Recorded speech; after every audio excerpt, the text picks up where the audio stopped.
Well, I'll try to talk louder. Can you hear me? No, you still. You start and then you paid, which is kind of strange. No, that's Well, that's because I did lower my voice. I'll try to talk louder. Can you hear me now when I'm talking loud? all right. Uh, this is the old farts, and as for tradition, it's adventures in technology. So we- we're hoping that the audience can hear all of us, but it appears that we can't hear each other. So it will be interesting. Um, One of the things that we were thinking about talking about initially tonight is what's going on in the war. Uh, Obviously, things were not as originally anticipated. It was not going to be a couple of weeks and everybody was going to settle down and give away the uranium and all the other things at one time or another we were talking about doing. Now, it would be interesting to see how the group feels about what is the best we can hope for, given what's going on in the war today. So, I think that we should try to convince Iran to use the uranium not specifically for a nuclear bomb, but for power. You know, like lots of lots lots of countries have power plants that are powered by uranium. So nuclear power plants, and that would probably be a suitable settlement. Uh, Iran feels like they need a nuclear bomb, but if they were able to keep the uranium instead of having to give it up, uh, use the uranium for power plants, then that that's a way to at least get a temporary fix for things. So I'm hoping that that's what they'll suggest. You know, right now it's all or nothing for you know. Iran says they want all of it, and U.S. says you can't have any of it, and that's just not going to work. Um, so I think that's that's kind of like a way of getting around things for a while. They still get to keep some uranium and and dedicate it to the power plants. a couple of weeks ago, an idea was floated. I don't know where it came from, and I haven't heard much of anything about the idea since, which was that the United States would buy all of the enriched uranium from uh, Iran using the money that had been seized in terms of assets, and then sell the uranium back so that the Iran could have nuclear power plants. So that seems to me a way to implement what Paul was suggesting. Uh, Back under Obama, Russia took all of the enriched uranium, and I don't know what they did with it, but I don't think there was any attempt to give any of it back to Iran to run their power plants, which is why they still needed the centrifuges. So that seems like a possible way of dealing with the uranium problem. I mean that's a good solution at this time. The uranium, but the only thing is the mechanism, the modality of uranium exchange or keeping or giving them back has to be worked out so that everybody is happy with it. But given that United States is negotiating, that's a good sign. But at the same time, there are ambitions on behalf of the Iranian government to keep the uranium, but that somehow that they have to negotiate that. How to if that is true that they would buy, U.S. would buy uranium then give it back. I don't know if that mechanism was worked out or it is just only in the papers. But what I was also going to say is that whether they whether the uranium is taken by United States and then sold back. First problem everybody got, is how do you get that uranium out of the from the underground bunkers that have been basically sealed shut in the mountains. And I don't know, the agencies, the International Atomic Energy Commission, they have to get involved. It's going to be a long process, I would say. But at the same time, if they can get the wheels moving, then down the line, maybe it will take a year or so to settle down the modalities, and then that might be helpful. If the uranium is stored as deep and as difficult to get back out, I mean, they must have had a plan on how to get that out of there. There must be a way of doing that. I think what Paul suggested about turning it over for them to do a power plant, I think that's a great idea, but I think it's pie in the sky, unrealistic. I think my understanding is, and maybe I'm wrong, my understanding is the reason they want a nuclear weapons is so they can attack us and Israel at some point in time. And I don't see them necessarily changing their mind on that direction. But I haven't heard any. Unfortunately, I was tied up all day. I didn't hear any up-to-date news. So whether there's something new that I haven't heard, I have to get caught up. There is no up-to-date news. Actually, I heard on the radio this afternoon an intelligence report, supposedly intelligence report, saying that what was going on was we had bombed where the uranium was being stored and it was under a lot of rubble. And during the ceasefire, Iran was digging down and trying to get at where they had stored the uranium.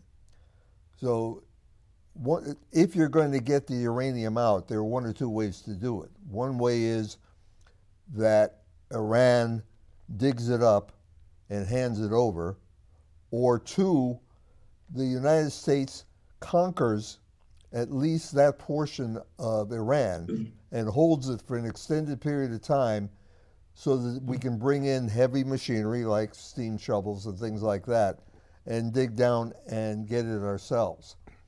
I think the former is the more practical solution.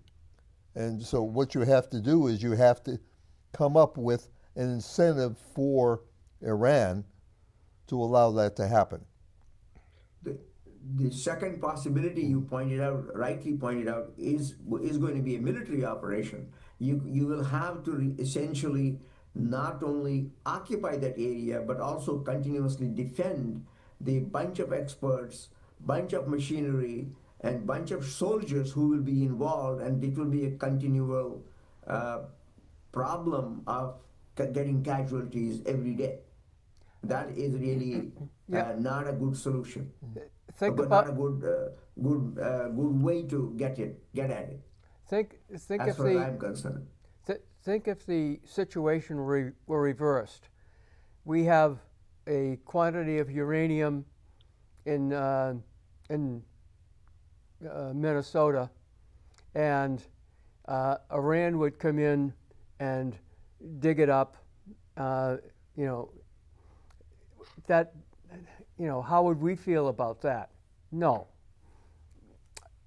A foreign country coming in and digging up and taking it away. No, that's not going to happen.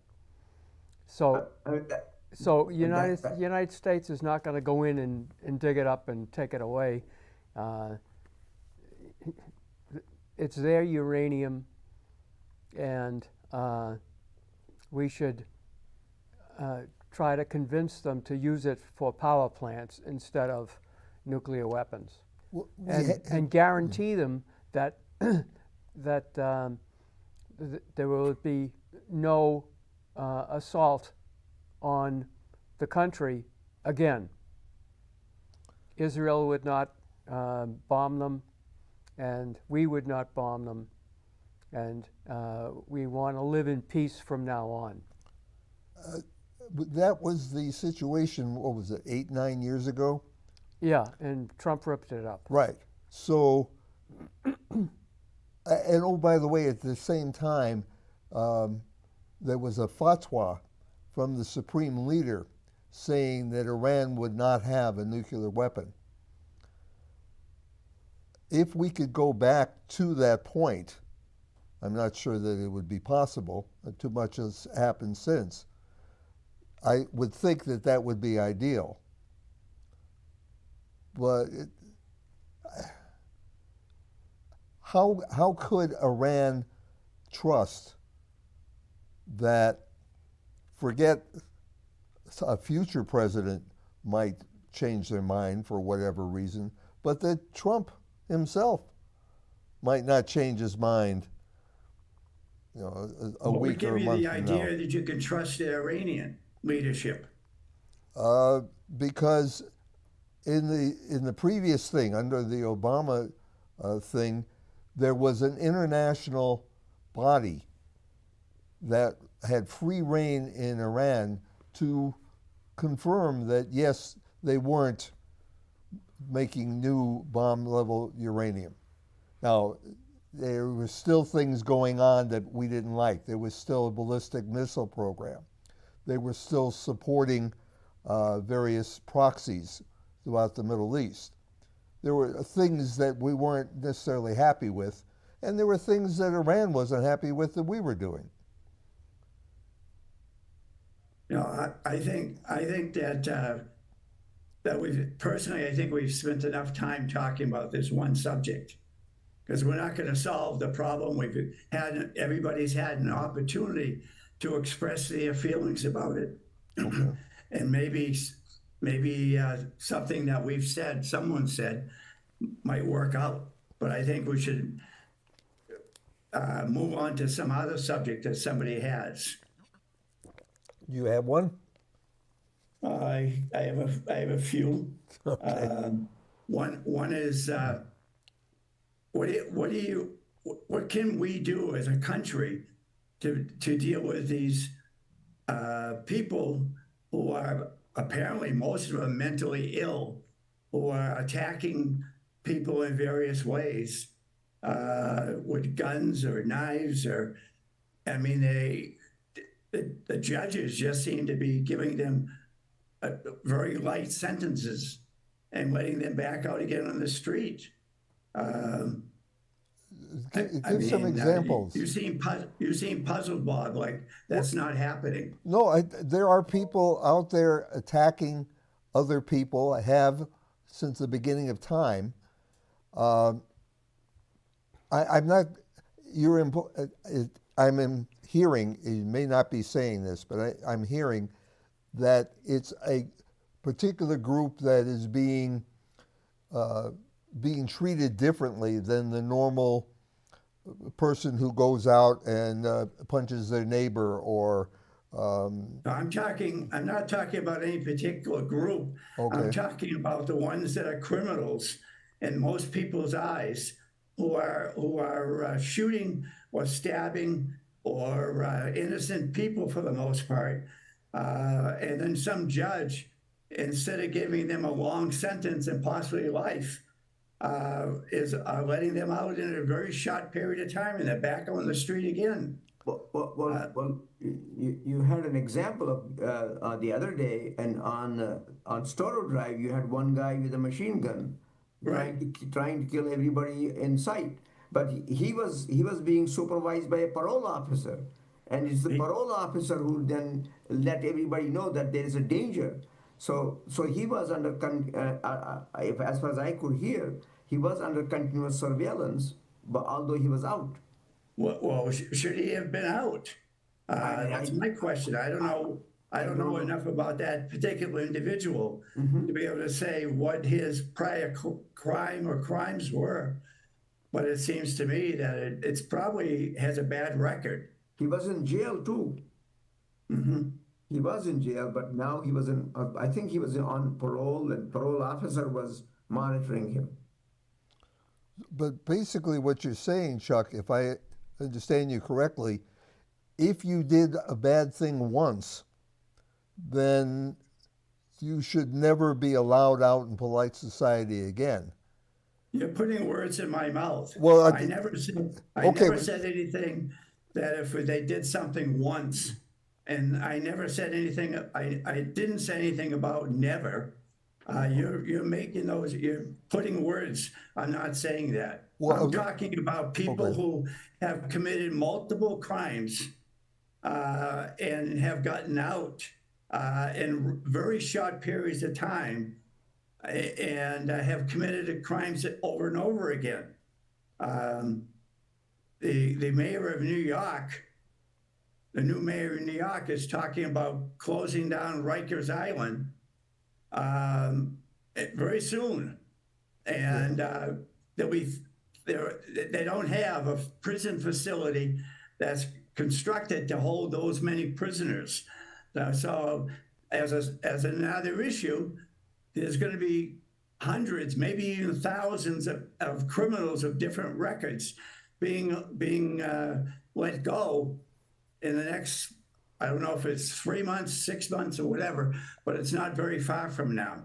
I mean, there's a lot of crazy things going on in the judicial system. Would you let me ask you one question, which is kind of bizarre thing I'm going to say. That there is one way of punishing criminals. A person who steals, cut off his arm. A person who does something, accordingly take his eye out or his nose out or whatever. That is Sharia system. That's where in Islamic countries, of course, in the older times, every country did that. So that there was an eye for eye, or arm for arm, or somebody killed somebody, they get them killed. So that kind of a justice also works. Should we go back to that? I don't. I'm not advocating for us to be. If what you're saying is to cut somebody's arm off or do any of that, I'm not advocating for that. I mean, many of these people who have committed crimes have judges who have long periods of time that they could be sentenced to. And many of these cases, they're getting sentenced to much shorter periods of time than they could be. Many years ago, we did away with all these psychiatric hospitals. Maybe we need to reestablish these and put these people away in those establishments. I mean, until they can actually prove that they will not commit these types of crimes. Now, I like what Chuck just said, because that was the program that was not funded because of certain political considerations. I'm not going to name any, but we all know this. This is what happened in the early 80s. People began to close down what used to be called schools or mental hospitals because funding got lost, and then they devised a new mechanism, put them in halfway houses. So, but then that funding also got lost, and what happened is they then ended up on the street. Now we have a problem that all the people who have a mental issue, they have a free hand living outside and committing crimes. And I do not know what the actual I like the solution, what Chuck pointed out, that reintroduce those kind of facilities, but that needs money, that needs manpower, qualified people who can actually manage them in a civil, manageable way consistent with our civil standards. Well, there's another. Let me address for 1 second the closing of Rikers Island. What Chuck was saying I hadn't heard before, but I have heard that Rikers Island is an inhumane facility and probably needs to be replaced. I would hope that Mandani doesn't close it until he has a replacement. But there's another factor. They are building a replacement, but it's much, my understanding is it's smaller and will not be able to hold all these prisoners they presently have. Well, I'm not in a position to judge. Reading and hearing from people about Rikers Island, it's a real mess. And another problem is people can spend an excessive amount of time in Rikers Island waiting for adjudication of whatever crime they are accused of. And some people spend an inordinate amount of time and then it turns out they're innocent. Well, maybe we need more judges then. I mean, that they need to do. Paul, what are your thoughts, Paul? I'm just, I don't know. Yeah, more judges, yes. More lawyers, yes. More facilities to handle all of these cases. That sounds logical. And you know, people who are indeed criminals who commit violent crimes, they should be put away. And they should be put away for an extended period of time until they can prove that they're rehabilitated. But, you know, people who have done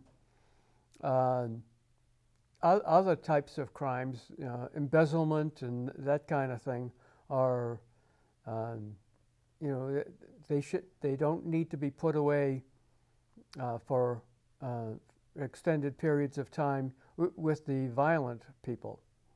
I wasn't talking at all at this point about those types of crimes, Paul. I'm talking about violent crimes. I know you are, but the people who are at Rikers are, they could be in there for spitting on the street or, you know, that kind of thing.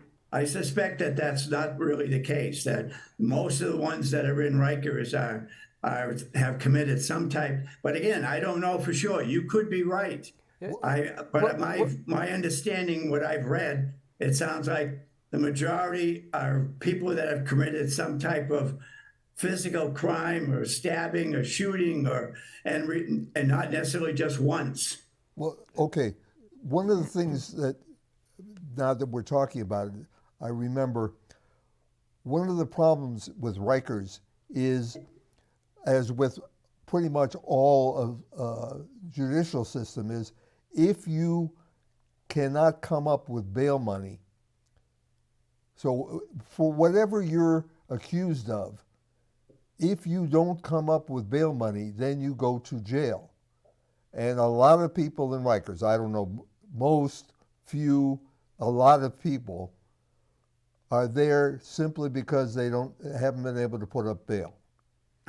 You're just making an assumption. No, I have read. Yeah, that's a fact. Yeah. If you don't have the money. So you're saying the majority of people? No, I didn't say. No. I was very careful to say I don't know if it's a lot, a few. I know there are people who, in fact, are in jail. I would say that's possible. I would say that's possible that some, probably a very small number, are there because they couldn't get bail money. Well, I question the small number because there's a big movement going on nationally to try to do something about the bail system because too many people are ending up in jail for extended periods of time because they can't come up with bail. I did want to go back to the people who are committing all these crimes. Many of the crimes that you see in the news Somebody's shooting at the president. Somebody's going in and shooting up a grocery store, etc. These are not people who have done this kind of crime before. They may have done other crimes. I'm not in a position to say one way or another, but this is new to them. And in large measure, it is because of the violent rhetoric coming out of leadership or coming out of social media. And they become emboldened. They feel they are heroes for dealing with this horrible thing, and they're saving society as best they can. And that is causing people with no criminal background to do some very, very violent, horrible things. What do you have to say about that, Omanon? What he just said? Well, one thing I do know is that I have also read these stories about people not being able to get bond money, the bail money, then they are put in jail, and they unfortunately cannot get it, so they stay in jail and stay in jail. So I do not know myself. I don't know the actual number, but I have read these stories a few years ago, and they were more talking about at that time how the prison system, which is in some of the states, are mostly run by private agencies, and that's an incentive for those private parties to get more people in jail so that they can collect more money. So it's gonna be catch-22 there. They don't get the bail, they are in jail, and they continue to be in jail. And at the same time, because private for-profit jail system makes more money on them. That's my take on it, what Bob said. Bob might have read that too. Yeah, I don't think there should be any for-profit jails. None. You don't think there, I'm sorry, what'd you say, Paul? I don't think there should be any for-profit jails because they have no incentive to to let the people out. A jail for profit should not be in existence anywhere in the United States. No, I don't know enough about it, but my tendency would be to agree with you. But that's not something that I think is a big part of the issue. Actually, it is part of the issue. I didn't say it wasn't part of the issue. I'm I said sorry, it was not a big part of the issue. Okay. But the big part is the bail system, getting the bail money, particularly the poorer sections of the community. They can't get the bail money even for smaller crimes. They have been arrested for not having registration for the car, because I heard some of those stories, and although I can't vouch for them, but I heard them on the news. I read about them that they were arrested, placed in jail. They couldn't get anybody to pay the bail. They didn't have money. They were put in jail. I don't know for how long, and they continue to be there. Are the three you aware of, just as an example, are the three you aware of a fellow that was in the 70s that was pushed down a staircase going to the train in New York?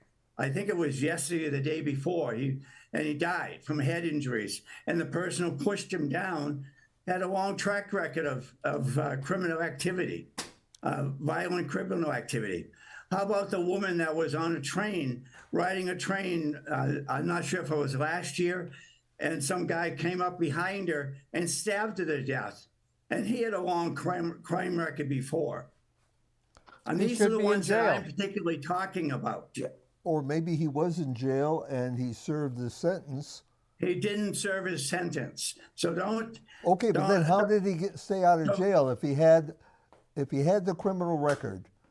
Well, he may have served his 3 months for the previous crime.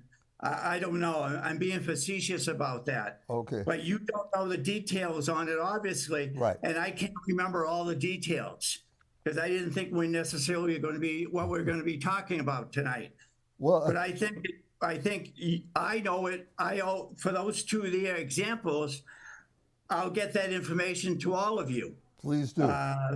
And you can ponder or whatever it is, and maybe there's something I'm missing. Well, I would not be surprised that given the 330, 350 million people residing in the United States today, and the amount of crime that goes on, that there aren't some situations where somebody committed a crime, stabbed somebody, they went to jail for X number of years or months or days, again, I don't know, and came out, and because of their mental state, or because the part we don't know, why was this person pushed down the stairs? Why was this lady stabbed? Was it something about her specifically that we're not aware of? Excuse me, Bob. Yeah. Paul, is there anybody that you know of personally that either a relative or a friend that's was murdered in some way that you can recall who that person is, or have some remembrance of that? No. I can't. I don't know of anybody personally that was killed in such a manner. I don't Maybe know. you do. I don't know if you do. I don't know if Bob does. I don't know Or anybody Warren personally. does. Yeah. We've been. If we don't, I think we've been very fortunate. But there are a lot of people out there who have been affected, and their lives are forever changed. Yeah. And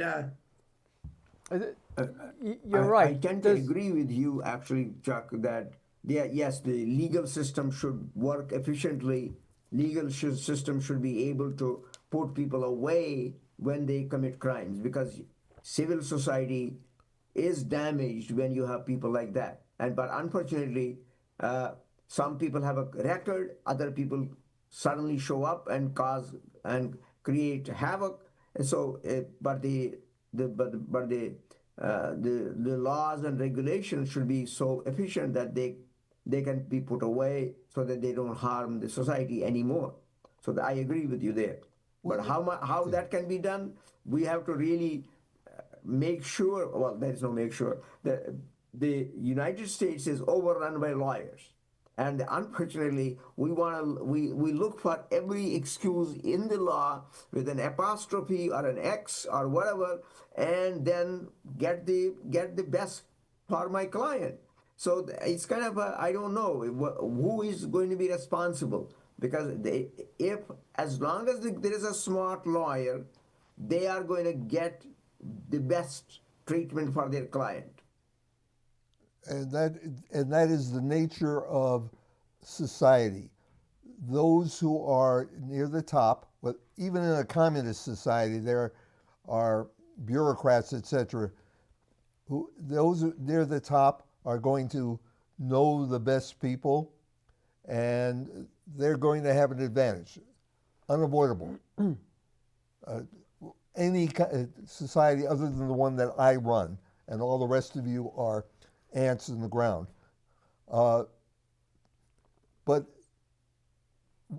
when we worry about the fact that there are people out there who do these horrible things, and they do, and you read about it every day, it is a tiny, tiny portion of our society.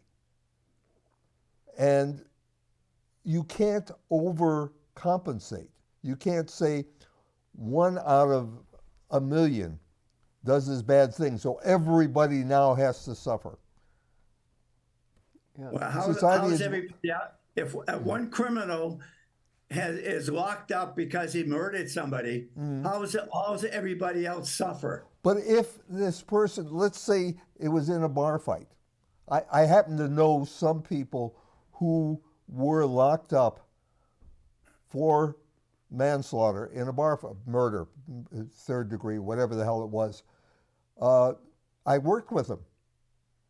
It was a thing at Data General. The director of the department I worked for started a program at Walpole to train, and this was a number of years ago, to train inmates to be programmers. what were they going to do when they got out? And he trained a couple of people, and later, when they got released, having served their sentence, they came to work with us. And they were okay. They weren't the greatest programmers in the world, but that's fine. They were doing a good job. The more amusing part of the whole thing, I say this only because I invariably find it funny when I think about it. The group used to go out on Thursdays, cash their paychecks because they didn't have the direct deposit, and then go have lunch. And lunch turned into drinking, and a number of these people ended up drinking all Thursday afternoon.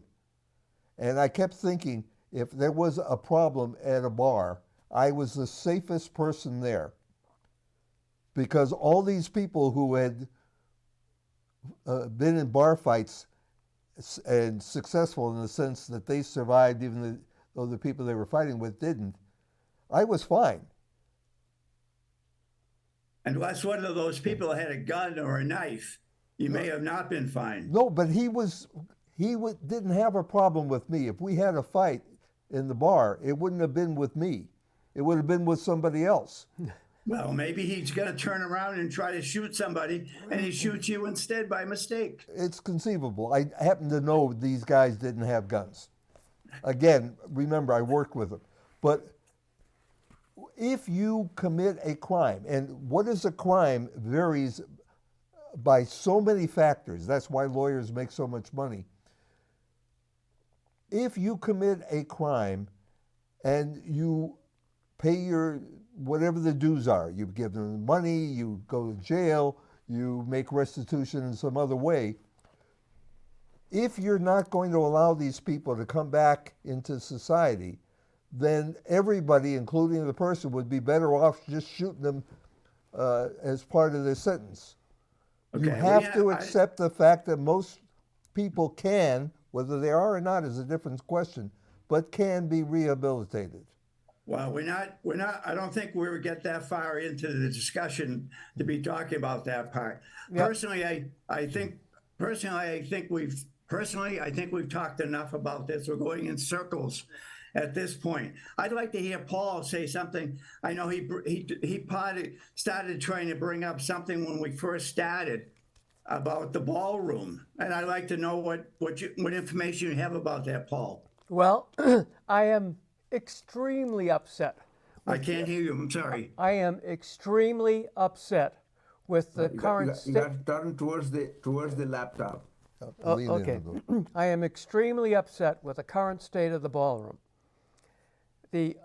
Number one, there was an unauthorized removal of the east wing, which was part of something that I personally thought was useful. Was what? That was the business business part for the president's wife. Apparently, his wife doesn't do anything. On, you have trouble hearing? Yeah, we're both having trouble hearing you, Paul. Okay, I'll try to speak into my mic. The removal of the east wing was outrageous. It wasn't his to remove. It wasn't Trump's to remove, and he tries to put something else there. Now he said he got $400 million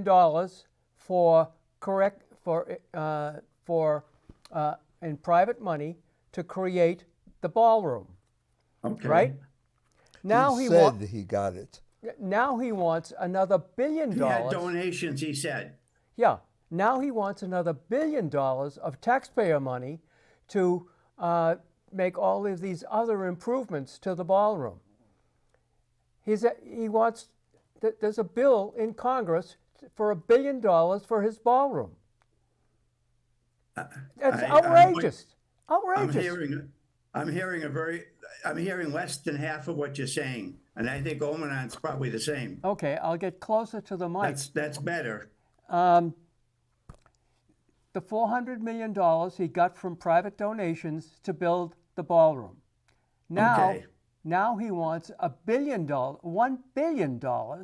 in addition First off, I'd like to ask a question. Do you think the ballroom is needed? No, Okay, so now you're saying originally it was $400 million? yes, Okay, so now you're saying what? There's $1 million involved? no.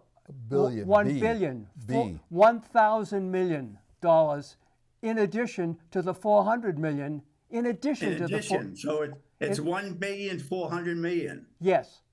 That's what you're saying. Okay, and where did you hear this? That's what Trump. It's common knowledge. It's Well, I didn't There hear is- the news today, but I haven't heard, I stay on top of the news. I haven't. Have you heard that, Omanon? There's a bill that has been introduced in the Senate, I believe, but possibly the House, for $1 billion for this ballroom and some things going on underneath it. And oh, by the way, I question whether in fact this billion is a replacement for the 400 million that supposedly he was going to get private donations for. What I'm Okay, hearing, I was trying to get Paul to fully explain that to us. okay, he just said so. That he's got You can't hear you again. He's got $400 million from private donations for the ballroom. Now he wants an extra $1 billion for improvements, Okay, and that's strictly for that ballroom. just for the ballroom, because of Okay. all of the extra security things they need. Okay, all right. Well, it The doesn't guy make should me be happy. impeached. Definitely What? impeached. He is. Being he is a liar. Impeached for that? Yes. Okay. He should be impeached for everything he's doing, because he is absolutely the worst president we've ever had. I know you Absolutely. said a lot of things, Paul, in reference to that. I think your credit, in my mind, your credibility goes down when Of you course. make such a general statement. Yes, you have no credibility with me, so why that's- should I have any credibility with you? guys, Well, calm down. Oman, do you have a topic you you know, want to cover? Calm down. Calm It's- down. It's tongue in cheek. What we say there is is- tongue in cheek, obviously, but there is I'm just absolutely furious that he wants $1 billion, and he wants $1 billion for the ballroom, and all of the things that he cut out for the benefit of the country in general got cut. You know, all of the health care, it's just incredible. I'd like to know, between Bob and you, where in fact you heard this information or saw it, because unfortunately I haven't seen any of this about this increased money. It's in the news today. It's a bill in Congress that's been introduced in Congress, I think in the Senate, but maybe in the House. Yeah, I just want to know where I can look it up. That's all. Okay. And Paul, just to correct a little bit, I didn't say you had no credibility with me. I just said your credibility in some issues has gone down. Right. Of course. Guys, one of the things is we don't get into personal stuff. Okay? Well, I'm trying to keep this as non-personal as possible. Understood. Well, one of the ways to do that is we none of us carry on in this portion of the conversation. The ballroom, for example, I think is crazy. I noticed that when there was the attempt at the correspondence dinner, this was used as an additional excuse for having the ballroom because it would keep the president safe, which is fine.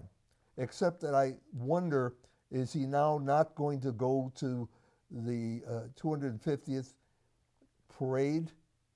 Is he not going to go and be doing presentations at open air stadiums?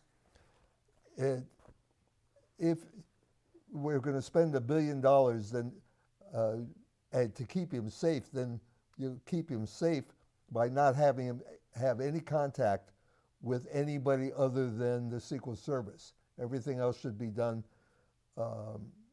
electronically, which ain't going to happen. It should not happen.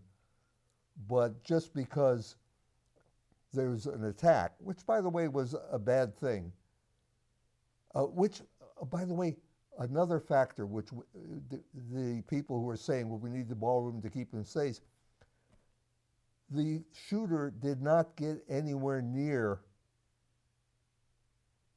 the president. So the system as is works. He didn't get anywhere near the room. Right. Well, As I said to you earlier, Bob, a few days ago, last week sometime, I thought the Secret Service did a very poor job keeping that guy, letting that guy get through the way he did. But that's another topic we don't have time right now to talk about. But I thought we should give Omanon an opportunity to bring up a subject on whatever he might want to talk about. We got about 14 minutes left. Yeah, I just want to add to this thing before we go to any other topic. I agree with Chuck right now. Actually, what I also thought that whatever security the place had did not do a good job. Although everybody praised, yes, they were stopped. Yeah, I agree with that. But at the same time, they should have done a better job in surveillance of the whole hotel. It's a private place. Now, going back to the presidential security or anybody, any security that is available to the cabinet ministers or whatever secretaries, you do need to this press club dinner was a private event. So private event is entrusted with security provided by the Secret Service. So even though there is a ballroom would not be used for a private function. And you Bob pointed out that having a ballroom will not prevent the events from happening when the president goes to different places, different functions, parades. That means the Secret Service and whatever service we got has to do a better job in protecting the president and other dignitaries. That's my take on it. Yeah, I don't know how the guy. Just out of curiosity, if anybody remembers, did President Reagan, after he was shot, did he change his getting around or not? I don't recall. He was shot on the street. right. We can't hear you, Paul. He was shot on the street. There wasn't, there wasn't an area of security around him.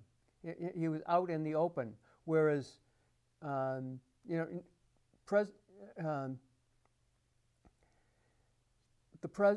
president now, nobody ever got near him, Well, Bob said something about he was wondering whether or not Trump might not make appearances, which is somewhat what Reagan had been doing. So I just was curious whether or not. I don't know that he necessarily stopped making any appearances. What's that? I said I don't remember. Admittedly, this was a long time ago, almost 50 years ago. It's hard to hear you, Bob. Oh, I don't remember from 50 years ago whether he's cut back significantly on his public appearances. I don't really either. remember. That's why I was that. just wondering if you did. I also do not remember what he did after that. Did he? I mean, it's kind of interesting question, but I never thought of that, and I don't even recall what he did after the shooting.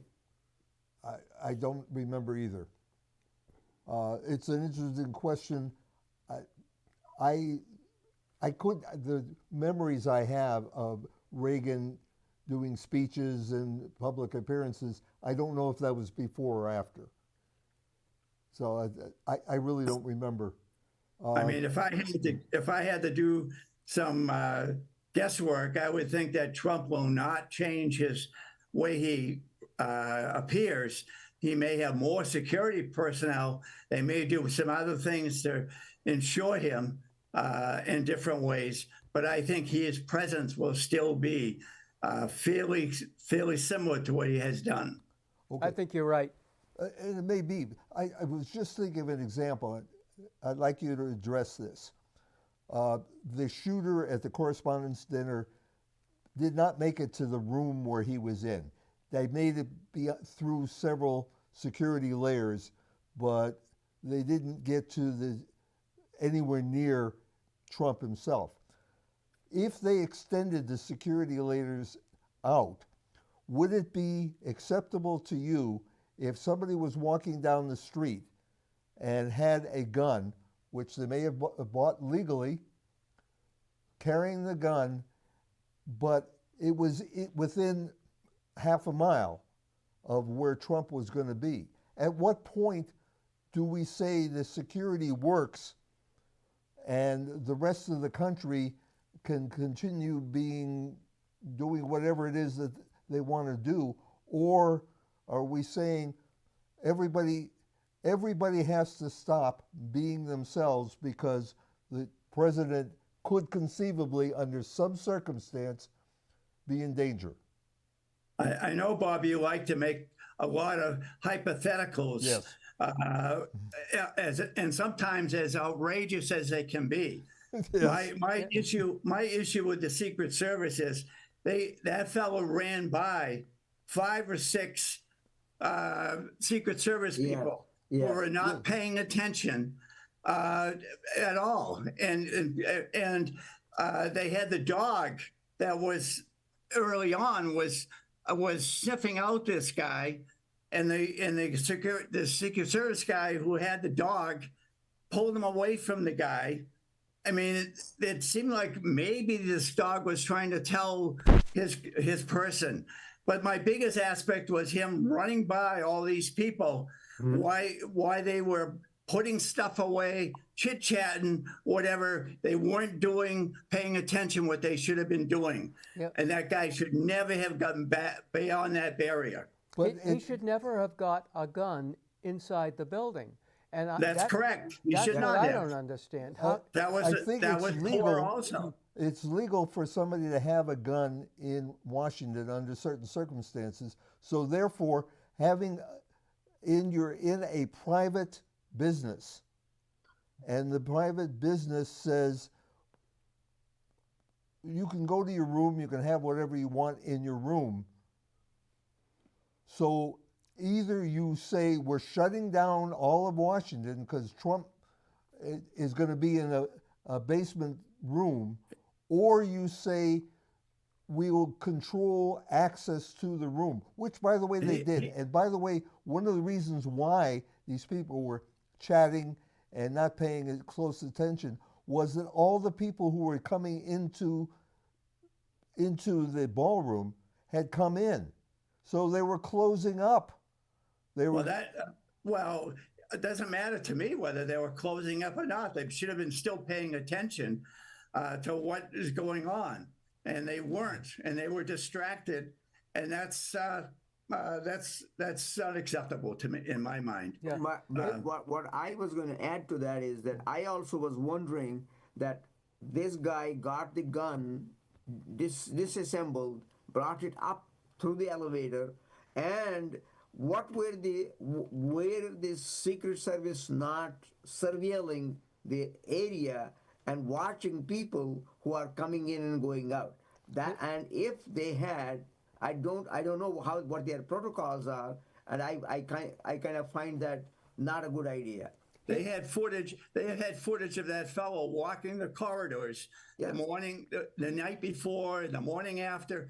Nobody bothering asking him any questions. he Paul wasn't has carrying something the he gun wants at to that say. time.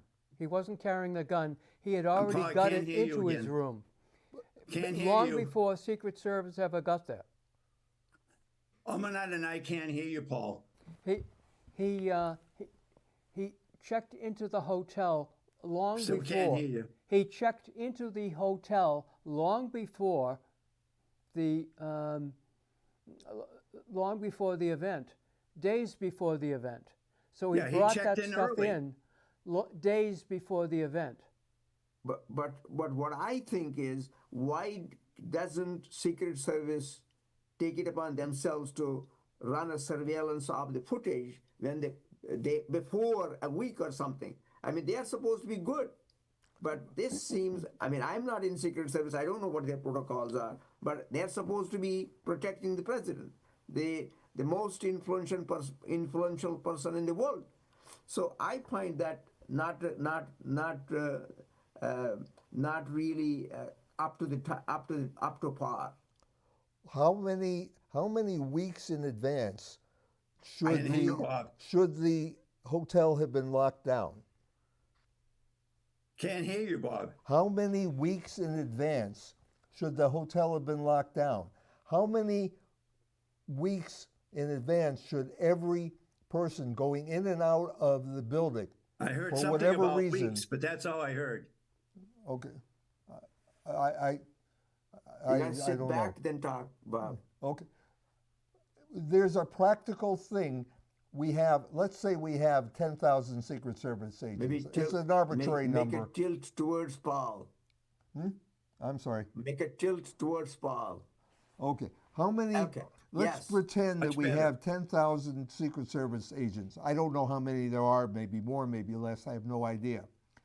In order to lock down everything the president is ever going to do would require many, many, many multiples, orders of magnitude more. Are we willing to run an environment like that? Or should we say, you were elected as president, you will not leave this room? At one point, I was going to go and work with I was going to be a Air Force officer. And they told me, even before I even took the test, you will pass the test, because I was a programmer. Understand, computers at the time were very important. You will pass the test, you will go to Cheyenne Mountain, and you will not see the sun for 4 years. Wow. So if they could do that to a programmer, they certainly could do it to a president. By the way, Tilt it right, never tilt happened, right, but tilt that's right. neither here nor there. That's what I was told. No. You got to tilt yourself right towards Paul. Okay. Yes. Now, not too. If you are too close, we can't hear you. Actually, But you have forward in you the have a scene. point actually, Bob, about how many weeks and all that. But I would still offer this argument that they do have a job, they can run surveillance, and they can. But what they were showing, like the reporters at that time, they were saying that, oh, I got in with a. They didn't ask me for my badge, and I got in with a photograph picture of my badge, and I thought this is not right. But we can always do Monday night quarterbacking, but if they know what they are doing, that's what I'm hoping that they do. Although they let somebody come through with no security patch or just a picture of a picture, but I'm hoping that they know what they're doing and protecting the president. I want. Go ahead, Paul. Just to go back, how did that guy that shot the president's ear, Butler. if he ever did shoot the president's ear, how did he get onto that roof without the Secret Service people seeing him with a gun, with a rifle, and yet as soon as he shot, it was very easy for them to kill him. Right. That's a question. Before we only got a minute, so I want to take a part of a moment to just apologize to you, Paul, because you seem to have taken my criticism of you and your direction about Trump more than I intended to be. I just had an issue with why you attacks the way you do on Trump. So I apologize if you took it that way. That's I'm not the sorry. way it was intended. I'm sorry I misinterpreted what you said. It's my fault, not yours. Well, I think we covered a bunch was of different topics today. Yeah. I just am so frustrated with Donald Trump. Well, it's